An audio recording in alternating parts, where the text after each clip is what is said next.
Hello everyone. आज इस video में हम पढ़ेंगे क्लास 10th का जो चैप्टर है उसके नेक्स्ट टॉपिक जो हमने डिस्कस करना है that is sectors of economy. Sectors of economy का मतलब है कि अर्थव्यवस्था के क्षेत्र।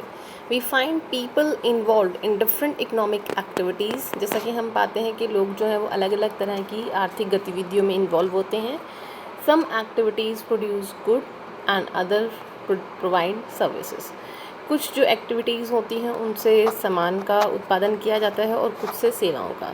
These activities go on around us at the time. How can we understand them. ये जो गतिविधियाँ हैं और ये गतिविधियाँ जो हमारे चारों ओर हर समय संपादित होती हैं, हम इन गतिविधियों को कैसे समझ सकते हैं। How can we understand them and one way to understand them is to clarify them in different categories on the basis of some important criteria. These categories are also known as various sectors of economy. इन्हीं समझने का एक तरीका यह है कि कुछ महत्वपूर्ण मापदंडों के आधार पर इन्हें विभिन्न समूहों में वर्गीकृत कर दिया जाए। इन समूहों को अर्थव्यवस्था के क्षेत्र भी कहते हैं। Now 3 sectors of economy. First is primary sector, secondary sector and tertiary sector. It has produced goods by using natural resources in direct form. ये जो प्राइमरी जो सेक्टर है इसके अंदर जो उत्पादन किया जाता है उनको जो नेचुरल रिसोर्सेज होते हैं उनका सीधा उपयोग करके बनाया जाता है। There are many activities based on direct use of natural resources as cotton cultivation. इसके अंदर जो है कई सारी एक्टिविटीज़ की जाती हैं, कई सारी गतिविधियाँ की जाती हैं जो कि हम कहें कि direct use of natural resources को यूज़ करके की जाती हैं। जैसे कॉटन का जो कल्टीवेशन है वो इसके अंदर हम लेंगे। It is a seasonal crop. ये एक सीजनल क्रॉप है, मौसमी फसल है। We depend on natural factors like rainfall, sunlight and climate for the growth of cotton plants. कि इसके अंदर हम जो है नेचुरल फैक्टर्स के ऊपर डिपेंड रहते हैं, जैसे कि बारिश है, धूप है, क्लाइमेट है। क्योंकि जो कॉटन क्रॉप है उसकी जो ग्रोथ है वो इन्हीं सब चीज़ों पे बेस्ड होती है। So cotton is a natural product. तो कॉटन जो है वो एक नेचुरल प्रोडक्ट है। In the same way dairy mining provide products by using natural resources. तो इसी तरीके से हम कह सकते हैं कि जो सेम वे से हम कह सकते हैं कि जो डेयरी है, माइनिंग है, जिसमें हम दूसरे नेचुरल रिसोर्सेज से हासिल करते हैं। These are also primary activities. ये भी प्राइमरी एक्टिविटीज़ हैं। It is also known as agriculture allied sector. और इसे जो है हम कह सकते हैं कि विभिन्न प्रकार से ये जो है कृषि से जुड़ा हुआ इसमें जितनी भी एक्टिविटीज़ होती हैं उन्हें हम कह सकते हैं कि क्रम से संवर्धित विभिन्न प्रकार के जो उद्योग हैं उससे जुड़ा हुआ, इसलिए जो है हम इसे कृषि एवं सहायक क्षेत्र भी कहते हैं। यानी कृषि से जुड़ी हुई जो दूसरी एक्टिविटीज़ हैं वो भी इसके अंदर की जा सकती हैं। अब हम बात करते हैं सेकेंडरी सेक्टर को, जिसे हम द्वितीय क्षेत्र कहते हैं। In this sector products are transformed into other forms through manufacturing process. इसके अंतर्गत हम उत्पादों को विनिर्माण प्रणाली द्वारा अन्य रूपों में परिवर्तित किया जाता है। यह प्राथमिक क्षेत्र के बाद अगला कदम है। यहाँ वस्तुएं विनिर्मित की जाती हैं। यह प्रक्रिया किसी कारखाना, किसी कार्यशाला या घर में हो सकती है। यानी कि it is next to primary sector. Goods are manufactured. It can be done in some factory, workshop or at home. For example, अगर हम इसमें बात करें तो spinning from cotton fiber and then weaving textile, sugar and jaggery are made from sugar cane. We make bricks from clay and then we build houses and buildings with bricks. This sector is associated with different industries, so it is called also industrial sector. कि इसमें अगर हम जैसे कि हम example की बात करें तो जैसे कि जैसे कपास के पौधे से प्राप्त रेशे का उत्पादन कर हम सूत काटते हैं और कपड़ा बुनते हैं। गन्ने को कच्चे माल के रूप में उपयोग कर हम चीनी और गुड़ तैयार करते हैं। मिट्टी से हम ईंटें बनाते हैं और ईंटों से हम घर और मकानों का निर्माण करते हैं। चूँकि यह क्षेत्र क्रमशः विभिन्न प्रकार के उद्योगों से जुड़ा हुआ है, इसलिए इसे औद्योगिक क्षेत्र भी कहा जाता है। थर्ड इसमें आपका आता है टेरिटरी सेक्टर, या हम कहें कि इसको हम तृतीय क्षेत्र कहते हैं। It is quite different from the first two sectors. ये पहले प्राथमिक और द्वितीयक क्षेत्र से बिल्कुल अलग है। इसको हम तृतीय कोटि भी का क्षेत्र भी कहते हैं। They make no products. These activities help in development of primary and secondary, कि इसमें किसी भी तरह की जो प्रोडक्ट जो हैं वो तैयार नहीं किए जाते हैं, बल्कि इसमें जो एक्टिविटीज़ होती हैं वो प्राइमरी और सेकेंडरी को डेवलप्ड करने के लिए की जाती हैं। Products of first two sectors need to be transported to retail. जैसे कि पहले दो जो सेक्टर्स हैं उनकी जो डेवलप्ड जो चीज़ें तैयार जो होती हैं उनको ट्रांसपोर्ट करने के लिए जो सामान चाहिए होता है, जैसे रिटेल हैं, होलसेल डीलर हैं फॉर सेल, ट्रक चाहिए, ट्रेन्स चाहिए। Sometimes products need to be stored in warehouses. इसी तरह से इनको स्टोर करने के लिए भी हमें जगह चाहिए होती है। या हम कहें कि we also need to use telephonic communication, correspondence and banking. तो इनको हम करस्पॉन्ड करने के लिए, कम्युनिकेट करने के लिए हमें टेलीफोनिक कम्युनिकेशन भी चाहिए, करस्पॉन्डिंग चाहिए, बैंकिंग फैसिलिटीज़ चाहिए, जिससे कि ट्रेड जो है वो स्मूथली रन अप करें। These are some examples of the activities of this sector. ये कुछ एग्जाम्पल्स हैं इस सेक्टर्स के जिसमें हम सर्विसिंग, इसे सर्विस सेक्टर भी हम कह सकते हैं। They also provide service instead of producing goods, कि इस सेक्टर के अंदर जो है सर्विसेज को प्रोवाइड करवाया जाता है as comparison of producing goods. इसमें सामान तैयार नहीं होता। It is also known as service sector. इसे सर्विस सेक्टर भी कहा जाता है। There are also certain indispensable services which do not help in making any production. इसमें जो सर्विसेज होती हैं वो कई बार जो है विच do not help in making any production, किसी भी तरह के उत्पादन में उनका हेल्प नहीं होता है। The services of teachers, doctors, washerman, hair dresser, cobbler, advocate, administrator and accountants, कि इनकी जो भी सर्विसेज होती है, जैसे टीचर की सर्विसेज होती है, डॉक्टर है, धोबी है, बाल काटने वाला है या चप्पल काटने वाला है, एक वकील है, एक एडमिनिस्ट्रेटर है, अकाउंटेंट है, आर अमंग दैम। तो इन सभी सबको इनके अंदर हम इंक्लूड करते हैं। Nowadays the new services based on information technologies like internet cafe, ATM booths, e kiosk हैं, कॉल सेंटर्स हैं and software companies are also important. यानी ये सब सर्विसेज जो है वो भी टेरिटरी सर्विस के अंदर आती हैं। अब अगर हम बात करते हैं कि हिस्टोरिकल चेंजेस जो हैं वो कौन कौन से हुए हैं इन सेक्टर्स के अंदर। It has been noticed is the most developed country that primary sector was very important in the initial stage of development. ये ध्यान दिया गया है कि डेवलप्ड कंट्रीज़ जो हैं वहाँ पे प्राइमरी सेक्टर जो है वो बहुत ही इम्पॉर्टेंट है in the initial stage of development. यानी विकास के समय में अगर हम देखें तो प्राइमरी सेक्टर जो होता है वो दोनों सेक्टर्स के डेवलपमेंट में बहुत महत्वपूर्ण योगदान देता है। Gradually changes come in agriculture system. धीरे धीरे हम देखें तो एग्रीकल्चर सिस्टम में चेंजेस होते आए हैं and this sector becomes prosperous. और ये जो सेक्टर है ये काफ़ी महत्वपूर्ण बन गया है। There are more production than in the past, कि आज वहाँ पे बहुत ज़्यादा प्रोडक्शन हो रहा है जैसे कि भूतकाल में नहीं होता था। Many people got engage in other occupations, कई सारे लोग हैं जो अलग अलग एक्टिविटीज़ में इन्वॉल्व हैं। The number of craftsman and traders increase, craftsman और ट्रेडर्स की जो नंबर हैं वो इंक्रीज़ हुए हैं। Activities of purchase and sale increase manifold. इसी तरीके से हम देखें तो जो गतिविधियाँ हैं जो सामान खरीदने में और बेचने में हैं वो भी इंक्रीज़ हुई हैं। Many people join transport as administration and army services, कई सारे लोग हैं जिन्होंने ट्रांसपोर्ट को ज्वाइन किया है, एडमिनिस्ट्रेटिव सर्विसेज को ज्वाइन किया है, आर्मी सर्विसेज को ज्वाइन किया है। It most of the goods, तो हम कह सकते हैं कि जो बहुत सारा सामान है we produced by primary sectors, जो हम प्राइमरी सेक्टर से प्रोड्यूस कर सकते हैं। And most people were employed in this sector, और इस सेक्टर में हम बहुत सारे लोगों को एक रोज़गार भी दे सकते हैं। Factories come into existence with new methods of manufacture, जो फैक्ट्रीज़ हैं वो नए तरीके से सामने आई हैं, मैन्युफैक्चर के नए तरीके सामने लेके आए हैं। देयर नंबर इंक्रीज, उनका नंबर इंक्रीज़ हुआ। People begin to work in them, लोग उनमें काम करना शुरू कर रहे हैं। The secondary sector become most important from production and employment. दूसरा सेक्टर को अगर हम बात करते हैं तो वो प्रोडक्शन और एम्प्लॉयमेंट के मामले में बहुत इंपॉर्टेंट है, because products were cheap in factories, क्योंकि प्रोडक्ट जो होते हैं फैक्ट्रीज में चीप होते हैं. Work started to be done in extra time also. They has been change from secondary sector to territory in the last 100 years in developed countries की. जो developed countries हैं उनमें पिछले 100 सालों से इन दोनों सेक्टर्स पे काम हो रहा है. Importance of service sector is increase in total production. Most of the workforce is employed in service sector.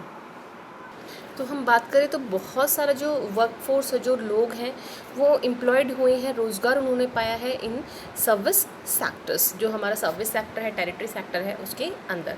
तो इस तरह से हम देखें तो तीनों ही जो सेक्टर्स हैं हमारे, अगर हम बात करें प्राइमरी सेक्टर है, सेकेंडरी सेक्टर है और टेरिटरी सेक्टर है, तीनों ही सेक्टर्स में ट्रिमेंडियस जो चेंजेस हैं, जो डेवलपमेंट है वो काफ़ी हुआ है लास्ट 100 years की अगर हम बात करते हैं. तो अब हम बात करते हैं increasing importance of territory sector in production, कि उत्पादन के अंदर जो टेरिटरी सेक्टर है, जो थर्ड सेक्टर है हमारा, उसकी क्या इंपॉर्टेंस है, क्या इंपॉर्टेंस उसकी इंक्रीज़ हुई है. Production has increase in all sectors of economy in last few years. पिछले कुछ सालों की अगर हम बात करें तो जो हमारा प्रोडक्शन है वो सभी सेक्टर्स में इंक्रीज़ हुआ है, जो कि हमारी इकोनॉमी में बहुत इंपॉर्टेंट है. But highest increase in production has been notice in the territory sector. लेकिन जो थर्ड सेक्टर की हम बात करें, जो तृतीय क्षेत्र है, उसके अंदर जो प्रोडक्शन इंक्रीज़ हुआ है वो बहुत ही ट्रेमेंडियस है. So this sector emerged as the largest sector in production in India, replacing the primary sector. तो भारत के अंदर अगर हम बात करते हैं तो प्राइमरी सेक्टर से भी ज़्यादा प्रोडक्शन की अगर हम बात करते हैं, जिसमें कि सर्विसेज हैं, दूसरी जो एम्प्लॉयमेंट्स हैं, उनको जो है ज़्यादा इसके अंदर हम देखें तो डेवलपमेंट इसके अंदर हुआ है. Although contribution of all three sectors in gross domestic products has changed, yet there has been no important change in employment. Why did the employment not shift from primary sectors? कि primary sectors से जो employment है वो shift क्यों नहीं हुआ? It is so because there was no creation of employment opportunity in secondary, क्योंकि secondary sector जो है उसके अंदर employment की कोई opportunities नहीं है,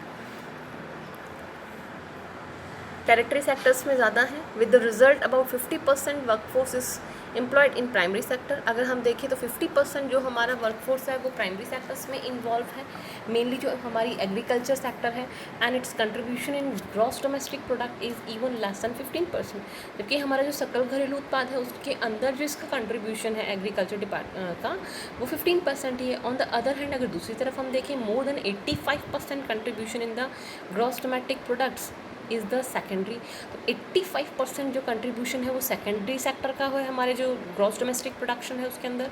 और अगर हम बात करें तो the sector territory sectors domestic from secondary and territory sectors, these sector provide employment to 50%. कि ये दोनों सेक्टर जो है नहीं, सेकेंडरी और टेरिटरी जो सेक्टर्स हैं वो दोनों मिलकर 50% पीपल्स को क्या कर रहे हैं, एम्प्लॉयमेंट दे रहे हैं. यानी ये जो दोनों ही सेक्टर्स हैं, these are the very important sectors according to the gross domestic product. Now we are talking about the economic growth and economic development, कि आर्थिक वृद्धि क्या है, आर्थिक विकास क्या है. कंट्रीज़ विद हायर इनकम, की जो कंट्रीज़ हैं जिनकी इनकम बहुत हायर है, आर कंसिडर मोर डेवलप्ड, उनको हम विकसित देशों के अंदर काउंट करते हैं, then those with the low income. और इसी तरह से जो कुछ कंट्रीज़ हैं जिनकी इनकम लो है, more income means the availability of more goods to fulfil human needs. कि ज़्यादा इनकम का मतलब है कि वहाँ पे रहने वाले लोगों की ज़रूरतें जो है वो ज़्यादा फुलफ़िल होती हैं. एज डिफरेंट नेशंस की, अलग अलग देशों की हम बात करें, have different size of population, वहाँ की जनसंख्या भी अलग अलग है. So for comparison among Nations total income is not suitable criteria. कि अगर हम दो देशों के बीच अगर हम बात करें, लेकिन वहाँ की पॉपुलेशन का साइज़ जो वो डिफरेंट है, तो अगर उनकी साइज़ पॉपुलेशन साइज़ अगर अलग अलग है तो वहाँ पे इनकम भी क्या होगी, अलग अलग होगी. तो इस तरह से हम उन दोनों के बीच में कंपैरिजन नहीं कर सकते हैं. By comparing total income we can not determine how much the average person is earning. क्योंकि इससे जो है हमें ये नहीं पता चलेगा कि एक्चुअल में जो एक एवरेज पर्सन है उसकी अर्निंग क्या है, उसकी कमाई क्या है. सो एवरेज और per capita income is given more importance than national income. तो जब हम दो देशों की इकोनॉमिक डेवलपमेंट या इकोनॉमिक ग्रोथ की बात करते हैं तो वहाँ हमें दोनों देशों के लोगों की जो प्रति व्यक्ति जो आय है उसे हमें कंपेयर करना होगा, तब हम उन दोनों देशों के डिफरेंस को फाइंड आउट कर सकते हैं। With change in the time increase in national income and per capita income is defined as increase in economic growth. तो नेशनल इनकम और जो पर कैपिटा इनकम है वो ये डिफाइन करती है कि किस तरह से इंक्रीज़ हुआ है, किस तरह से बढ़ोतरी हुई है, हमारी आर्थिक वृद्धि हुई है। National income and per capita income are very useful, दोनों ही जो है वो काफ़ी यूजफुल है इन कैलकुलेटिंग, ये गणना करने में development level and progress of a country, कि किसी देश की कितनी प्रोग्रेस हुई है, उसके विकास का लेवल क्या है। But it is not the suitable index, लेकिन ये एक सुटेबल इंडेक्स नहीं है to show the development and welfare progress of the country, क्योंकि ये किसी भी देश के वेलफेयर को, डेवलपमेंट को काउंट अप नहीं करती है। So it is not suitable. When we need personal ambitions and targets, we notice that people, जब हम पर्सनल एम्बिशंस और टारगेट्स की बात करते हैं तो हमें नोटिस करते हैं that people not only want good income, कि केवल व्यक्ति जो है वो अच्छी इनकम ही नहीं चाहते, बट ऑल्सो रिक्वायर्स, बल्कि वो ये भी चाहते हैं कि उनकी सिक्योरिटी, उनकी डिग्निटी, उनकी इक्वालिटी, उनकी फ्रीडम, वो सब चीज़ें उनको मिलें। So income is not the only important ingredient for the development of nation. तो हम ये कह सकते हैं कि ये सारी चीज़ें जो हैं एक राष्ट्रीय आय को आपने का सही मापदंड नहीं है। We can not get develop social structure and good environment only by money, कि हम सिर्फ पैसे से ही जो हम ये कहें कि जो हमारा सामाजिक ढांचा है उसका विकास हो जाए या गुड एनवायरनमेंट हमें मिले, वो सारी चीज़ें पॉसिबल नहीं है। It was consider that people will be happy, ये माना गया है कि लोग जब खुश होते हैं will increase the national income, जब उनकी नेशनल इनकम इंक्रीज़ होती है। But it is now believe, लेकिन अब ये माना जाता है that economic development is not only the objective, कि जो इकोनॉमिक डेवलपमेंट है केवल वो एक उद्देश्य नहीं है हमारा।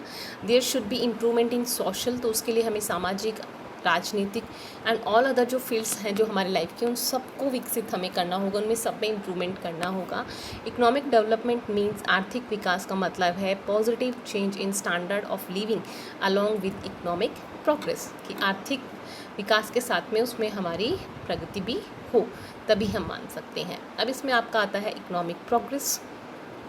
तो economic progress is the increase in income और actual production of a country along with time, कि समय के साथ साथ जब हमारी आर्थिक जो हमारी इनकम है उसमें प्रोडक्शन इंक्रीज़ हो, या हम कहें जो एक्चुअल प्रोडक्शन है किसी भी देश का वो इंक्रीज़ होता है तो काउंट अप हो जाता है। यह इंडिकेट करता है the increase in national income पर कैपिटा इनकम, ये हमारी राष्ट्रीय आय और प्रति व्यक्ति आय दोनों के ही इंक्रीज़ को शो करता है। It is the direct assessment of changes in economy, यह किसी भी राष्ट्र की इकोनॉमी को डायरेक्टली असिस्ट करता है। जनरली अगर हम बात करें, इट इज़ सीन, यह देखा गया है एज मेजरमेंट ऑफ डेवलपमेंट, कि जब हम विकास का मेजरमेंट करते हैं, उसकी गणना करते हैं, तो economic progress is the development of natural, physical, human and capital resources of country. तो किसी भी राज्य देश की जो है नेचुरल, फिज़िकल या ह्यूमन, या हम ये कहें कि जो डेवलपमेंट कैपिटल रिसोर्सेज जो हैं उनके अंदर कितनी प्रोग्रेस हुई है। By increasing in quality and it's best use highest standard of income and production can be achieved. तो इससे हम कह सकते हैं कि जो क्वालिटी होती है किसी भी प्रोडक्शन की वो अच्छी होनी चाहिए, उसका यूज़ जो है वो हाईएस्ट स्टैंडर्ड पे होना चाहिए, इनकम जो है वो अच्छी होनी चाहिए और प्रोडक्शन भी अच्छा होना चाहिए, तो ही हमें इकोनॉमिक प्रोग्रेस अचीव होती है। Economic progress is a long term quantitative progress, क्योंकि ये एक लॉन्ग टर्म प्रोग्रेस होती है जो कि क्वांटिटेटिव प्रोग्रेस के लिए जानी जाती है। There are no qualitative dimension of economic progress, क्योंकि क्वालिटेटिव डायमेंशन इकोनॉमिक प्रोग्रेस के लिए नहीं है। It is a valueless concept, no attention is paid to change in social, political and institutional condition. तो इन पे ध्यान नहीं दिया जाता है, जबकि इन पे ध्यान दिया जाना चाहिए कि सोशल, पॉलिटिकल और इंस्टीट्यूशनल कंडीशंस किसी भी देश की क्या हैं। सो स्टूडेंट्स, आज के लिए इतना ही। I hope you all have to be understand this. Thank you for watching my video.